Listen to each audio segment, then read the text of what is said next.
கிறிஸ்தவர்களை தாக்கி அவர்கள் வைத்திருந்த பரிசுத்த வேதாகமங்களை சாலையில் வீசி அதற்கு மேலாக பெட்ரோல் ஊற்றி தீ வைத்து கொளுத்திய மதவாதிகளின் இந்த காட்சி தற்போது பெரும் அதிர்ச்சியை ஏற்படுத்தியுள்ளது.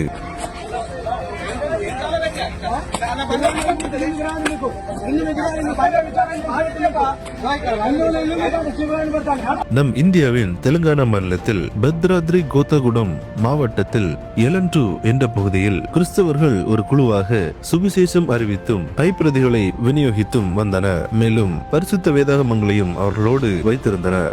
இதனை கேள்விப்பட்ட மதவாத கும்பல்கள் அந்த பகுதிக்கு விரைந்து வந்து கிறிஸ்தவர்களை தாக்கியுள்ளனர். பின்னர் அவர்கள் வைத்திருந்த பரிசுத்த வேதாகமங்கள் மற்றும் கைப்பிரதிகளை வலுக்கட்டாயமாக எடுத்து பைபிளை தங்கள் கைகளால் துண்டு துண்டாக கிழித்து சாலையில் வீசினர். பின்னர் தாங்கள் கொண்டு வந்திருந்த பெட்ரோலை அதற்கு மேலாக ஊற்றி தீ வைத்து எரித்துள்ளனர். பரிசுத்த வேதாகமத்தை தீ வைத்து எரித்த நபர்கள் இதே பரிசுத்த வேதாகமத்தை தங்கள் கைகளில் ஏந்தும்படியாகவும் ஆண்டவராகிய இயேசு கிறிஸ்துவே மெய்யான தெய்வம் என்பதை அறிந்து கொள்ளும்படியாகவும் நாம் அனைவரும் நம்முடைய ஜெபங்களில் நினைவு கூறுவோம். இந்த சேனலை சப்ஸ்கிரைப் செய்து கொள்ளுங்கள்.